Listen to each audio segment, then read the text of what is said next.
We are constantly aware of our climate control in our cars, our AC in our homes, and the heat or the cold outside of our residences determines everything in our lives from how we dress to the kind of desserts we crave.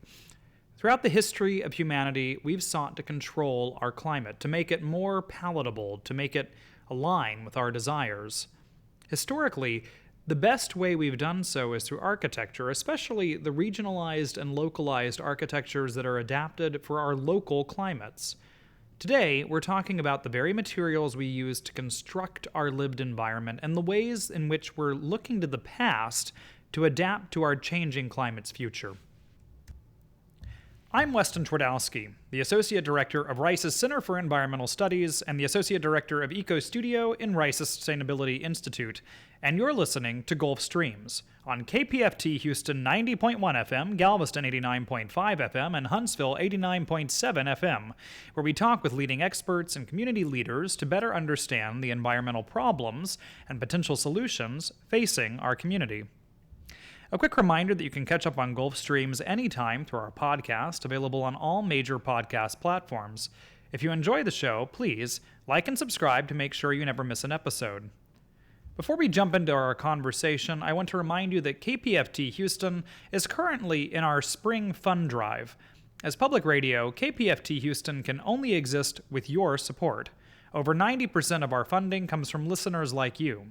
If you're enjoying Gulf Streams and want to support our work, please call 713-526-KPFT and pledge a donation. You can make a one-time donation or become a monthly sustainer to support our work. In the coming weeks, Gulf Streams will feature conversations with experts on nature-based solutions, Texas climate, and the impacts of the BP oil spill. If you want to become a station sustainer, ask about our memory bricks, permanent inscribed tributes to your generosity here at the studio. Call 713-526-KPFT to learn about all the unique pledge drive offerings going on this month. We're delighted to bring you important conversations about environmental and climate issues here in Houston and beyond on Gulf Streams, and can only do so with your support. So please, call 713-526-KPFT. Make a one-time or subscriber donation, mention Gulf Streams, and help us keep ad-free public radio on the air here in Houston. Today, I'm delighted to welcome Jesus Vasallo, who is an architect at Rice University and the organizer of an upcoming conference all about plant-based building materials. Jesus Vasallo is an associate professor of architecture at Rice University. Jesus, welcome to the program. Thank you, Wes. I'm really happy to be here. Well, we're delighted to chat with you. So I wanted to invite you on specifically to talk about this upcoming symposium that you're hosting that we'll get to, but also because as an architect, I mean, I've been really intrigued by the range of ways you're thinking around environmental questions. And of course, when we think of built environment, architecture is very central to that. It's literally how we're building our environments most of the time. Absolutely. And so I think, there's different strains to your work where I've seen you really think deeply about the kinds of homes we build, the kind of cities that we're existing in, but also increasingly recently, the very materials that we use to construct the worlds we live in. And so you started with that with, I think, mass timber, right? Mm-hmm. Do you want to talk a little about your work there? Yeah, absolutely. And even, like zooming out even further, I would say that my career in architecture has systematically moved towards influenced by our moment of sort of climate change and climate collapse and sort of research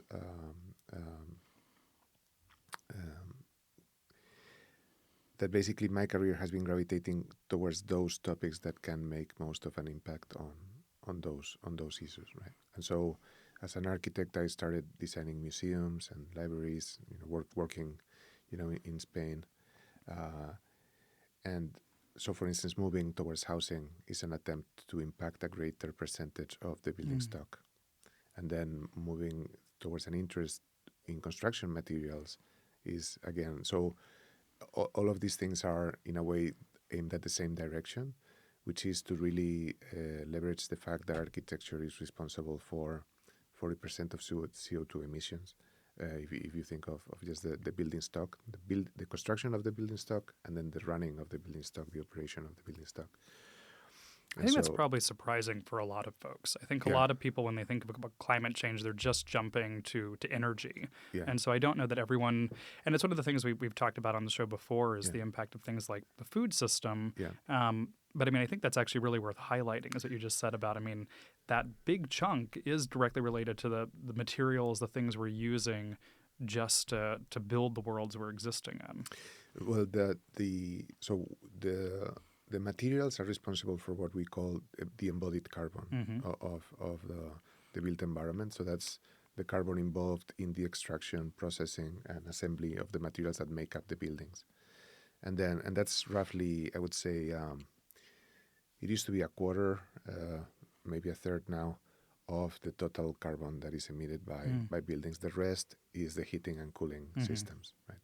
So we've made some progress in lowering the operational energy and operational carbon of buildings. So how much energy and carbon we use to cool and heat our buildings. And now the focus of the procession is shifting slowly towards embodied carbon, and basically how to make buildings that are more wholesome, not only produce less CO2, but are also sort of more benign in their use of resources, more thoughtful in terms of their sort of life cycle, um, and better for human health as well. So, what are the most common resources we're using in our buildings? I mean, I think people probably imagine steel and concrete, but of course, their homes probably more timber, maybe brick. And so, I'm thinking there's probably scales of magnitude difference depending Absolutely. on which resources we're talking No, about. absolutely. So, maybe what are the worst offenders before we get into to some of the Yeah, I mean things you're thinking about? the worst offenders are concrete and steel, Okay. and that has to do with the fact that in order to make concrete, you need cement, and cement needs to be cooked basically at super high temperatures. So it's not only that it's very high energy consumption, that the temperatures are so high that you cannot get them with electric ovens. So you have to actually burn fuel to cook the cement. So concrete is really, in itself, if it was a nation, it would be the second, third, fourth. I don't remember the statistic, but it would be the fourth worst offender as a nation in the cement industry. And steel has a similar issue. Steel is a little bit better, but still, just the production of steel requires extremely high temperatures and it's very energy intensive.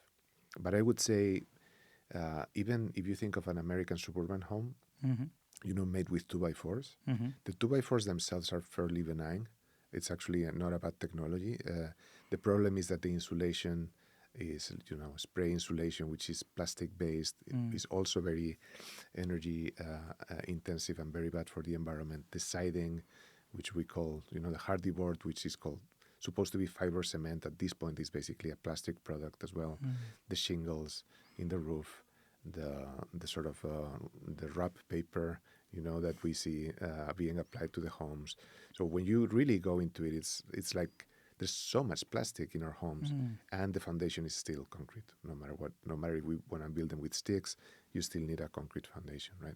So I think you can talk about substituting concrete and steel for mass timber, for instance, or rammed earth.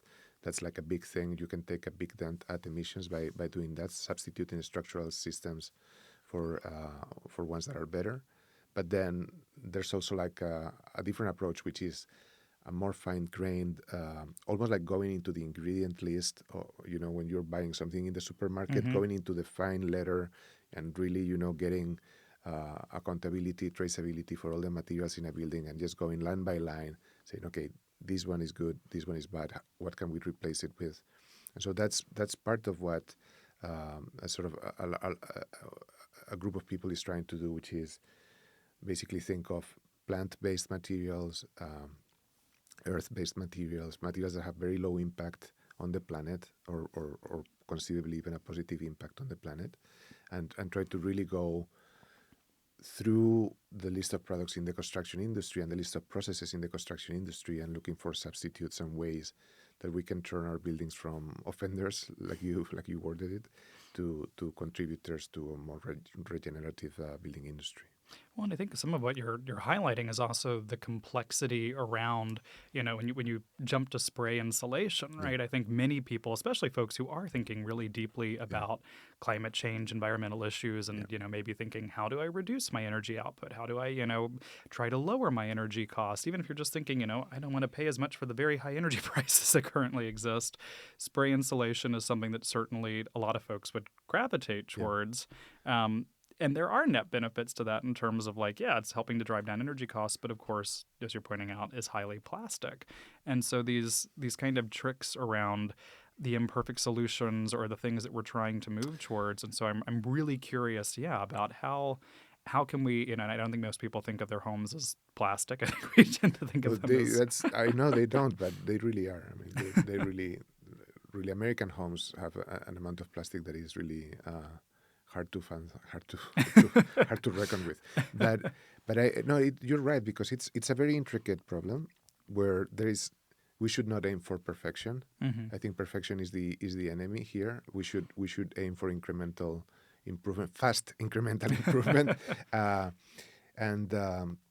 And yeah, insulation is a good example. Insulation is not only good; it's necessary. Like we really need it to reduce the operational carbon Mhm.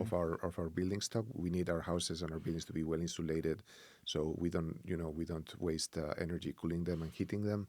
But uh, if we insulate them with products that are themselves, high carbon intensive in terms of their production, that are not good for human health, that are basically very much part of the petrochemical industry, Mhm. uh, then there's an offset there of the positive effects. So what we're proposing right now within the the many corners of the architecture and engineering industry and academia is to replace plastic insulators with plant-based insulators. So, for instance, hemp Mm. is a really good insulator, and so hemp lime is quickly becoming a popular product. It has many advantages, but it's basically you're replacing the plastic insulation that is carbon intensive by an insulator that is actually carbon capture, Mm. basically, because your hemp is a really fast growing crop that is pretty good for the fields. It's not, it doesn't deplete the soil. It actually helps the soil. You can grow several seasons a year, and capture a really impressive amount of carbon, more than with a forest, more than with a young forest. So, and then you can take that, the parts of the hemp that you can basically shred to make insulation products, put it in the walls of a building inside an envelope, and have that, those metric tons of material become carbon storage. So, but there are not. It's not just hemp. There's also um, wood fiber. Mm. Wood fiber is a sub-product of our milling industry and forestry industry. It's a really good insulator. There are a lot of available products already in the market where you can use basically the sort of sub products and byproducts of the milling industry. Um, cotton, recycled denim. Mm. There are so all our fast clothing, that goes to the trash, the fast fashion industry, which is a bad thing, but that there's actually companies that basically reprocess cotton. Denim is especially good, but any cotton fiber can be used, and you can actually buy it in the market already. So it's a matter of basically again saying, okay, if a house is built with 2x4s, that's good. I don't have to worry about that. It's insulated with plastic. Let's look for a better material for the environment to substitute the insulation. Now, let's look at the cladding. What is it clad with? How can we make it, rainproof? And again, like you cannot aim for perfection. There's always trade-offs that are very complex, like you mentioned, and very intricate. So it's not. But in my mind, as an architect, that's also what makes it interesting. I mean, you get to have really interesting, deep conversations. Where once you start to really stop thinking of a house as an object, and you start to see it as a node that is just part of a wider network of resources, people, labor, etc., then these conversations that we have on our daily lives as practitioners of architecture become so much more interesting and so much more meaningful. I mean, this is fascinating to me, partially because I think many of the things I'm just delighted by the idea of turning fashion into insulation, although slightly concerned about the fact that it seems like most fast fashion these days just has remarkable amounts of elastane and other petrochemical products in it. But, this kind of recycling element of it is really compelling. But also there's just something that it feels more like a return to a kind of pre-1950s approach to a lot of these things. We can think of insulation. Folks used to use newspaper, straw for centuries. I mean, like when you said hemp and cotton, like these feel like really just how people 100 years ago to like 2,000 years ago have been insulating homes. Insulation isn't really a new concept. And so I'm curious about what is the change here. Is it just trying to undo the last kind of 80 years, or is it more developing new technologies from these kind of ancient technologies that we can apply in a mass scale? Yeah, that's a brilliant question, really.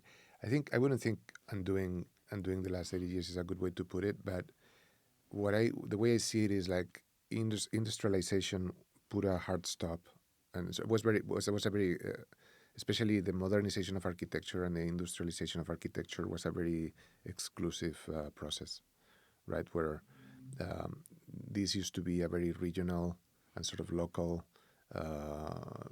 practice, So if you lived in an area with forest, you would build with wood. If you lived in an area with clay, you will build with brick. And so people were able to understand that there was a relationship between resources, production, consumption, and availability of things. I think with the combined process of industrialization and globalization, like we now live in a world where we just get things in our doorstep and we have no idea where they're coming from or what they're made of, etc. And so things like building with earth that didn't make anybody any money, right? Like you can find the earth in the site, for your building, and you don't have to buy it from anybody, right? Or even timber, right? Like it still comes from an industry, but I would say just that the over industrialization and the I would just say that a lot of the things that we abandoned were abandoned either because they were not profitable or because they were considered to be too imperfect, right? Like there was a very hard demand for consistency, precision, performance in building components that is not really necessary, right? Like and so a lot of what we're doing now is basically looking back and saying, okay, how can we reconnect with these techniques, materials, and processes that were discontinued, and which are primarily pre-industrial, and how can we reintroduce them within an industrial construction complex, right? And so how does that work? Because I am fascinated by the idea of anything industrial having any slight tolerance for the imperfect or the unique. Yeah. Well, I think the mass timber is a successful example, partially because it's. Can you tell folks who are not maybe familiar with what mass timber is, just what? Because I think for many people we kind of imagine timber as being among, if not the most global and oldest of construction forms, right? Like most buildings globally have some timber in there somewhere. Certainly exceptions, but like very common resource for building things. But mass timber is distinct from just the kind of wood we've used for forever, right? And how is that? Can you walk us through that a little bit? I mean, just to give you a mental picture.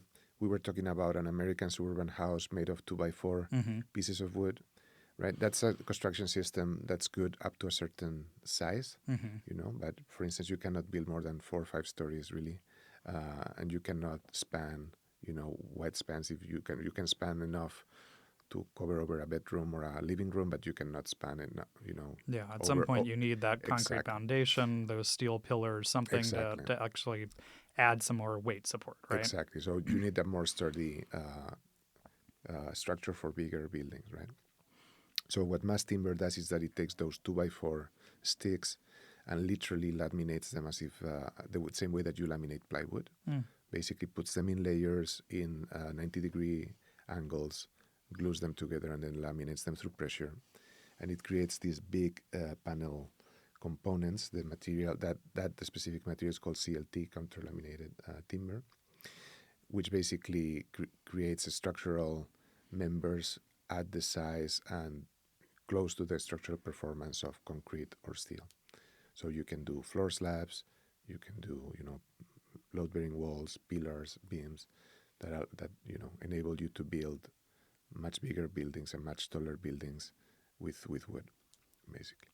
And that is because the way it's manufactured, it's actually a very precise, dimensionally stable material, and so it had some hurdles in its introduction in the industry, but it's now increasingly becoming very popular, and part of that is that it's in that sense it sort of follows all of these requirements of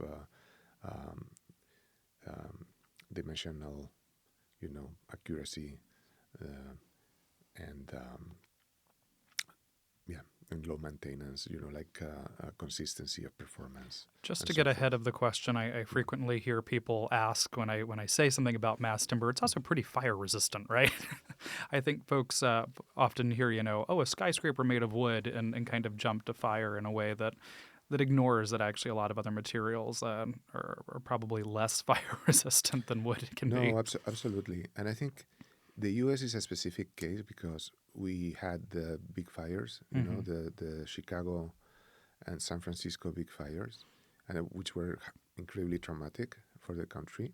And actually, somehow those got ingrained into the building code, where the buildings that were burnt in Chicago and San Francisco were built with mass timber, but the original mass timber, because they were built with old growth timber, old growth forests that were milled.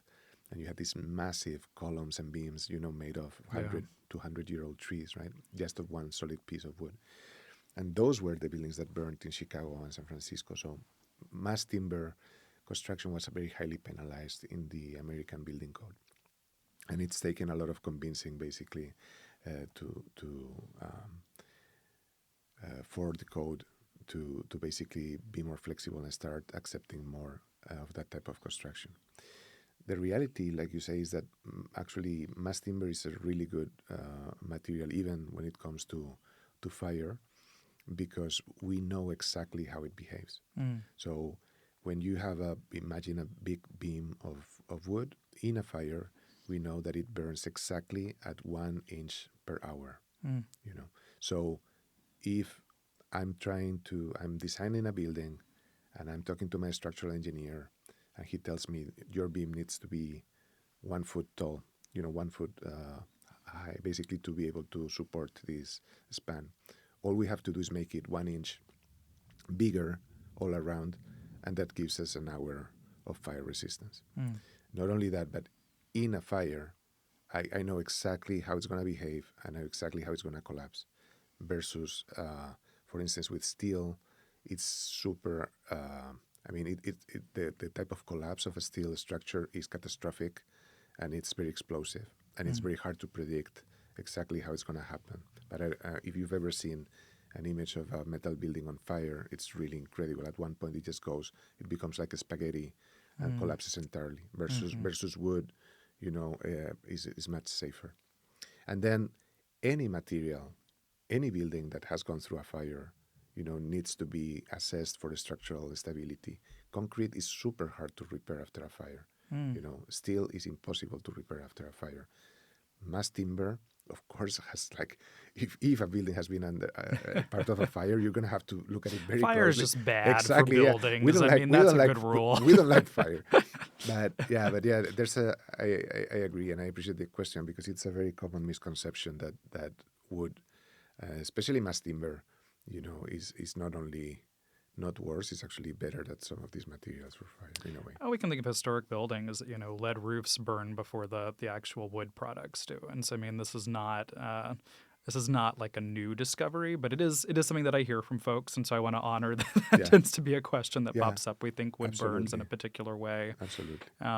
But yeah, apart from that resistance, I know you've been working around mass timber for a while, so I would love to hear just a little bit about some of your projects using mass timber, trying to pilot some of these newer emerging materials and technologies. So I've been teaching a mass timber course at the School of Architecture for the last 6 years or so. Mm. Um, I was also part of a team that put together a grant proposal to help subsidize the first mass timber project on campus, the Hansen wing. Um, and as part of that grant, we were able to set aside a small amount to take with my students in the mass timber seminar, basically get some hands-on experience, right?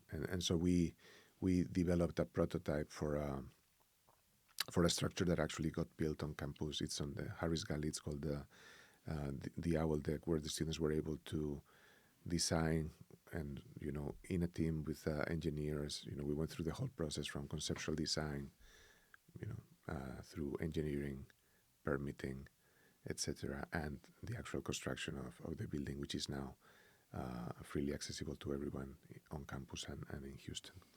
So I would say that's within my job as a professor at Rice that has been the most significant, I think, experiment with mass timber. It's entirely made of CLT panels made of southern yellow pine from Alabama. So it's actually, we were able to procure the wood as close as humanly possible from campus away, which is always a consideration as well. Mm-hmm. You can have very, materials that are very low carbon or that are very good for the environment, but if you have to ship them from Russia to here, then the carbon footprint just adds up in the end, right? So, yeah, and I would say I've been an advocate also in general, and it's a material that I like to always use as a practitioner as well, and I always propose whenever it's appropriate for the location and building type. I always propose to my clients as well as an architect. That's fascinating too, because it makes me think just about the relevance of local materials to local environments. And I'm thinking here kind of actually specifically around like cypress wood and different forms of wood that are particularly water and rot tolerant, and the way that those, that we prize certain buildings that have survived for long periods of time based on using materials that are localized, that are adapted to where we are, and the value in that. Yeah, yeah. Again, construction used to be a local affair Yeah. for millennia, right? and I think after, in the 20th century, at one point, it became industrialized, globalized. It became part of, just part of capitalist economy, basically. Mm-hmm. And so, especially in the U.S., it's interesting how you see these houses that are like cookie cutter houses, and Ticky-tacky houses, yeah. and the same house is being built in Michigan, that is being built in Alabama, that is being built in Hawaii, that is being built in, and of course, there are some, like the building codes are not the same everywhere. There are, you do need to adapt some things, but I think we're now in a moment where we're realizing that there are great advantages to really, thinking about architecture a little bit more locally. I think we're just realizing this about everything, right? Like if we're able to think that way about food, right? And so we prize the fact, that when we go to a restaurant, the food is, locally sourced. We try to buy food that is, locally produced. Same with the clothing. The architecture is no different. So not only is it, better, makes more sense economically, it's good for the environment, it's also, like you said, that there's an intelligence that's built into these things, right? So if you're, putting some sort of wood cladding out in Houston, it better be cedar or cypress, because otherwise it's going to rot like 5 times faster. No? And there are so many, you could go through almost any system in a building and make a similar observation in terms of materials and assemblies. And design as well. I'm thinking specifically, I think there's no shortage of folks who've always cared very much about aesthetic choices around local, buildings and design, but there's also a lot of wisdoms that people kind of forget about built into regionalized architecture, and we can take a southern view on this, right? And I remember, I have something of one of those ticky-tacky houses we've been talking about from the 60s, very standard mid-century suburban home. And I was visiting a friend the other day who's in, a much older place in Montrose, and has beautiful high ceilings, which is nice aesthetically, but from a functional standpoint, very much existed to let hot air rise. Like, Exactly. there was a reason to these designs that is, it's pre-climate control, it's pre-AC, these are the ancestral things we in the South have done for generations to make living in the South bearable. No, absolutely. Absolutely. I think, again, like industrialization just erased so much knowledge, right? Because you could plug an air conditioning machine into any building and control the environment inside of it, with the click of a button. So the architecture no longer had to be intelligent. It could be dumb because the work was being done by the machine that's, plugged into it. When we didn't have air conditioning, the architecture had to be smart and adaptive to the climate and the availability of materials in an area. So, for instance, in the South, like you say, tall ceilings help because the hot air accumulates at the top, and so you get cooler air in contact with your body. It really helps. Movement of air is really important. Avoiding solar gain. So that's why southern buildings have porches around them. It's not just because it's nice to sit on the porch, it's because the porch is protecting the building from being blasted by the sun. Low embodied mass as well, right? Like it's usually pretty light construction because you want to avoid the mass inside the building getting super hot and then, becoming like a radiator at night. Cross ventilation, the use of ceiling fans even, Ceiling fans are a super effective way to increase comfort at a very low cost, in terms of energy, raising buildings from the ground, not only for flooding, but also basically to keep, because the air at the bottom in a place like Houston is the dampest, most humid air. So you want to raise a building a few feet from the ground, and that immediately is going to get you out of that humid air. And so if you just look at a shotgun house or a Victorian cottage or, even older construction types, yes, each and every one of those decisions is not only aesthetic, it's also, an intelligent adaptation for the climate. I mean, that's my personal little bugaboo, but that practical meeting the aesthetic is usually, I think, one of those spaces where we find great things when we can merge function and aesthetic. So, okay, we've talked a good bit about mass timber. I do want to let you talk a little bit about some of these other emerging techs and some of our older techs, or the combination of both of those maybe things.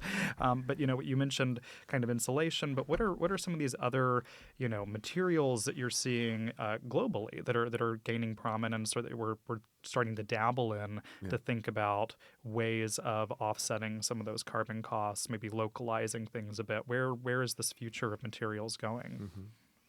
Yeah, I think, I mean, many different uses of wood, not just mass timber, but also rethinking framing. Plant-based insulation, I think, is a big thing. Even cladding, like we're seeing increasingly, efforts to develop cladding, either by using compounds that happen naturally in plants, basically, so that you can. Can you give any examples of what you mean by So that? if you imagine a corrugated metal roof, there are ways to produce that similar, corrugated sort of sheet product using resins that, come from plants like hemp, Wow. and with different oils, etc. So that's, some people are researching that. But even thatching, there's like increasingly, interest in using reed and other, fast-growing plants basically for cladding buildings. It's like it sounds crazy. It sounds like going back to, like Mesopotamia or something like that. but it's really a thing.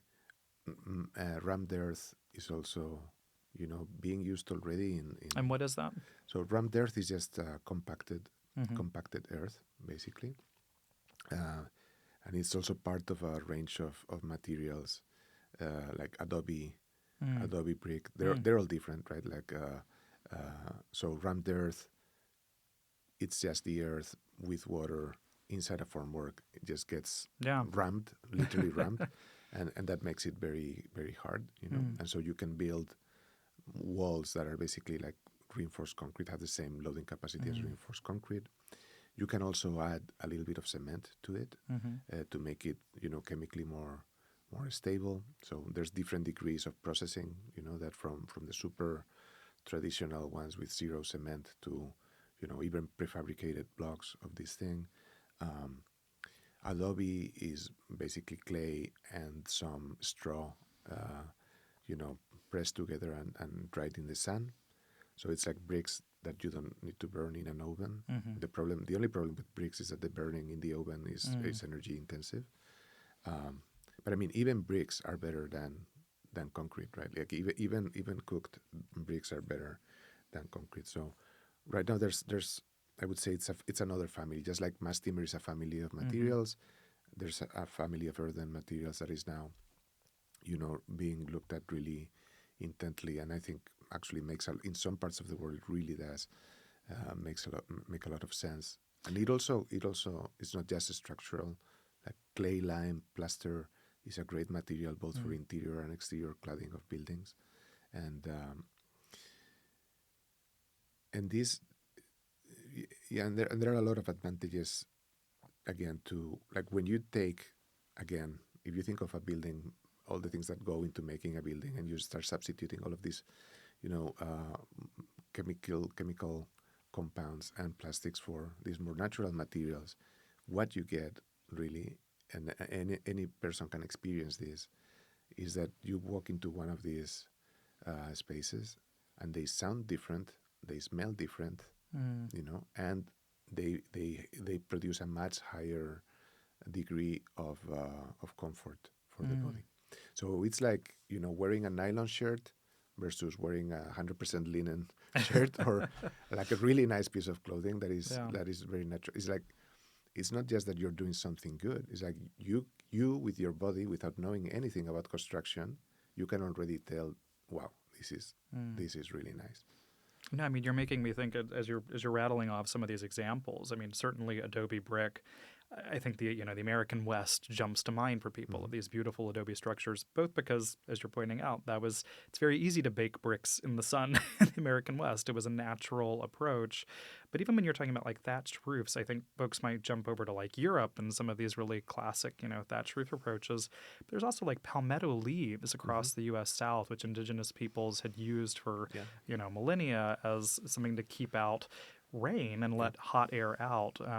Even the lime example you brought up, I'm thinking of folks I know who have done really interesting repair work on kind of lime quickcrete on older European structures. And again, it's like proximity to certain local materials. And so it's really fascinating to think about the ways that those histories have shaped that architecture, Absolutely, yeah. but also how it's thinking about how can we reconnect to that. And Yeah. that actually there's real distinct advantages to that Yeah. knowledge that we've just kind of erased or forgotten as in a search for expediency. And I think a lot of the reconnecting has to do with reconnecting with agriculture, basically. That I think we need to understand that we need to move from an extractive approach to construction where we mine for things to an agricultural approach where we grow things. And so if you're in Texas, you want to look at your territory, you want to look at the crops, you want to look at also alternative crops. But for instance, there's like a lot of cotton being grown in Texas. The byproducts of cotton production are really good also for insulation, for instance.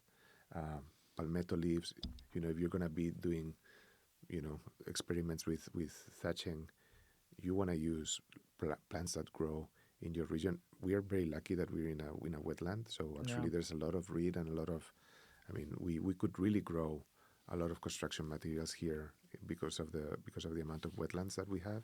It's an ideal location actually.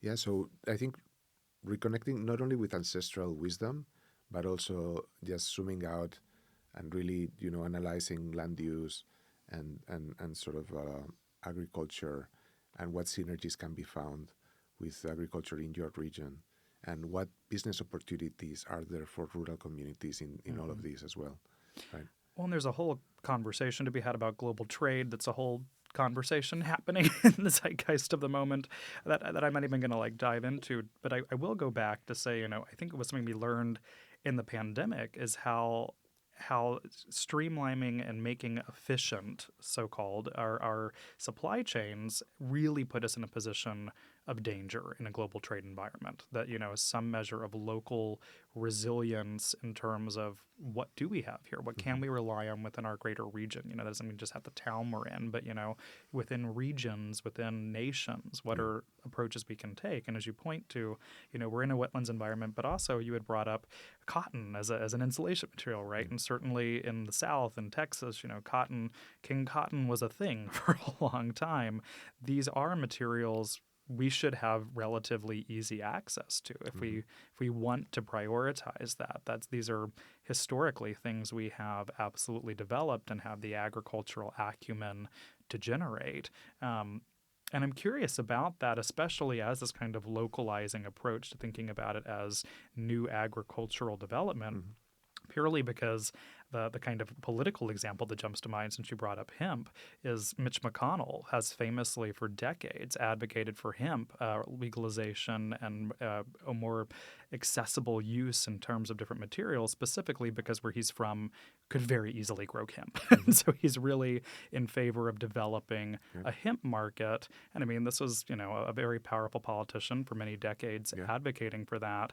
And so I'm curious about these. What does moving towards a more localized, regionalized approach also enable us maybe politically to advance and rethink some of these processes? 100%. I actually think this is a very powerful topic because so many of the problems that are the really the defining problems of our era have to do with polarization, right? And the sort of divide between urban communities and rural communities and the politics that go with it, not just in the U.S. but across the world.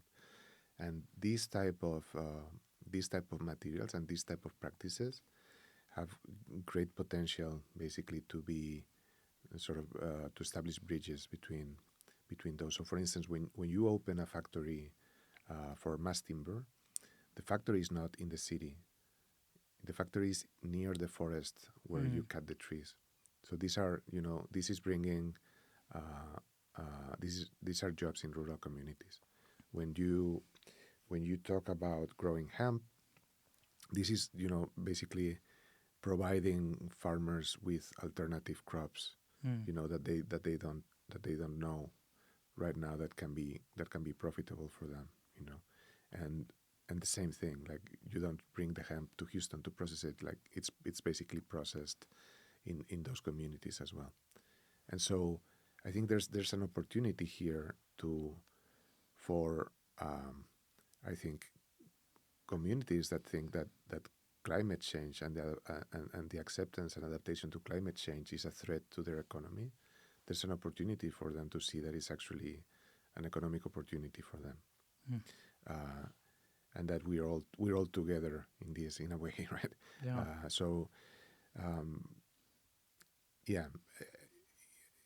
I think, I mean, and even just like the fact that architects and engineers, and construction companies, they have to start thinking about where are things coming from, where are they grown, who grows them, it's as opposed to just magically appearing in the construction site, no. I think it just creates like a level of literacy also that helps everybody acknowledge the interdependence, right? As opposed to, I think, what we see now, which is very sad, sort of mutual negation of like people negating the reality of the other consistently, right? So, okay, I want to move over to Fiber Futures, which is the symposium that you have coming up talking about all of these kind of ideas around material futures. So can you tell us a little about both the impetus for the symposium, but also what folks can expect, and who's some of the folks that you're bringing in? You've got a really exciting list of kind of world leaders who are coming in to think and talk together about some of these emergent technologies. So can you walk us through that a little bit? Absolutely. So the symposium is intentionally a very simple format. We're bringing four exemplary, and sort of, I would say also young, sort of leaders in this field, architects, who are already introducing these ideas and materials successfully in their practices. They're also very highly respected as architects, regardless of the materials that they use, and that's intentional because I see this symposium actually, and when I say I said we because it's co-hosted by me and Professor Brett Snyder in the School of Architecture. We see this as an opportunity to showcase that type of excellence and things that are already being done successfully to the RISE community first, and then the Houston audience and the Houston architecture engineering community and the Houston general public. So it's really a showcase in that sense. It's not an academic event for academics to talk to each other. It's really to showcase these examples of excellence to the RISE campus and to the Houston community. So as I said, the symposium is convened by myself, Jesus Vasallo, and Brett Snyder in architecture. The speakers are Blaf Arkitekten from Lokeren in Belgium, Forsberg Ling from Malmo in Sweden, Lopez Rivera from Barcelona in Spain, and Ultramodern from right now Berkeley, California. And so these are all people who not only have built some of the most forward and beautiful sustainable buildings, they've also, written and published and lectured extensively about these topics, and each of them do it in a different environment, and in a different construction industry and in a different construction culture, which I think is going to make for a very rich discussion. And then we also have, we are lucky that we're being joined by Paul Lewis from Princeton University and New York, who is going to help Brett and myself moderate the conversation. And then we have Richard Johnson, Director of Sustainability at RISE, George Risto, Campus Architect and sort of Vice President, as well as Randall Hall from the Environmental Studies, who are going to be responding. So the idea is that we have these four really amazing people who come to show their work, and then we have this table full of super smart people who are going to be basically having a conversation and sort of interrogating the projects. And so I think it's going to be fairly informal. It's an afternoon. It starts at 1, finishes at 6. It's a Friday afternoon too, so hopefully, What's the date? March 7th. March 7th. So the idea is that people on campus, but also people in Houston, can decide. We concentrated so much quality things in an afternoon that I think it's really worth maybe taking off a little bit early on Friday and come to see it. It's going to be at the Architecture School at Farish Gallery. And I expect it to be a very lively conversation, and I expect it also to be the start of a conversation of how to integrate, these materials and approaches more consistently at RISE campus, when you take into account our commitment to decarbonization as a university, and also the fact that we've been a leader in the introduction of mass timber already, and that with the new strategic plan and with our current leadership, there's an emphasis on really understanding the campus as a living laboratory and as a place of experimentation. Well, March 7th, all afternoon, really outstanding folks coming to talk. If you're interested in learning more, I assume the Rice Architecture page has information about the symposium? Absolutely. You can find all the information in the website of the Architecture School. Excellent. Jesus Vasallo, it has been a delight getting to talk with you about the future and the past to some degree of how we build our buildings and what that means in terms of climate change and the environment. Thank you so much for joining us. Thank you so much. Now we'll go over to our researcher Jaden, who has a piece all about consumer goods that she wants to bring right to you. When you steep yourself a nice hot cup of tea in the morning to start your day, in the evening to wind down before bed, or any time in between, the last thing you'd expect to find in your tea blend is microplastics. Yet, unfortunately, microplastics have even infiltrated the world of tea bags. While this may sound alarming, I'm here to break down what this means, explore the health and environmental impacts, and offer a few alternative solutions to put your mind at ease. Some of you may be wondering, what exactly are microplastics? According to NOAA, microplastics are small plastic pieces less than 5 millimeters long, which can be harmful to our ocean and aquatic life. However, just because this definition focuses on marine environments does not mean that microplastics don't affect human health as well. Microplastics fall into two categories: primary microplastics, which are tiny particles intentionally designed for commercial use, such as cosmetics and microfibers from clothing and fishing nets, and secondary microplastics, which result from the breakdown of larger plastic items like water bottles. Because these plastics are so deeply embedded in our daily lives, their presence in the environment is unavoidable. So how does this relate to tea bags? Well, in 2024, a study titled Tea Bag-Derived Micro-Nanoplastics as a Surrogate for Real-Life Exposure Scenarios found that brewing tea with a tea bag made from polypropylene released about 1.2 billion microplastic particles per millimeter of tea. But why are microplastics present in tea bags? Many companies have transitioned from traditional paper bags to modern versions made from materials like nylon, polyethylene, and polylactic acid. While brands such as Lipton, Twinings, and Yogi assure customers that their tea bags do not contain microplastics, it's always best to verify whether the tea you're purchasing comes in paper bags, or better yet, to steep loose-leaf tea. Initially, tea bags were plastic-free, but in 1944, Sir Thomas Lipton and engineer William Hermanson developed heat-sealed bags for mass production. This shift led to the widespread use of plastic-containing tea bags. Like many industries, the rise of cheap and effective plastic in the early 1900s resulted in its integration into nearly every aspect of our daily life, including food packaging and storage, which can be seen through plastic cutting boards and Ziploc bags. So how do microplastics end up in your tea? When you steep a tea bag in hot water, the heat causes the bag to release microplastics. According to an article published by the National Library of Medicine, this process is particularly concerning as the brewing temperature of tea is often near boiling, significantly accelerating the release of microplastics. But what does this mean for human health? Research is still developing, so there's no definitive answer.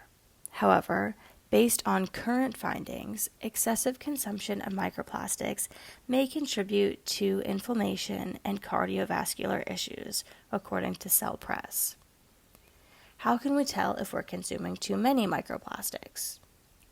Well, on average, people ingest between 78,000 and 211,000 microplastics per year, with an additional 2,000 microplastics coming from salt alone, according to the United Nations Development Program.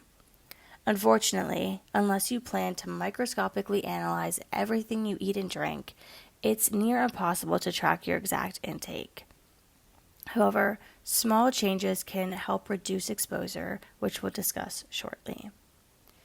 Now, we're all familiar with the environmental damage caused by plastics, whether that's from large debris found at construction sites to the small caps on your disposable water bottles.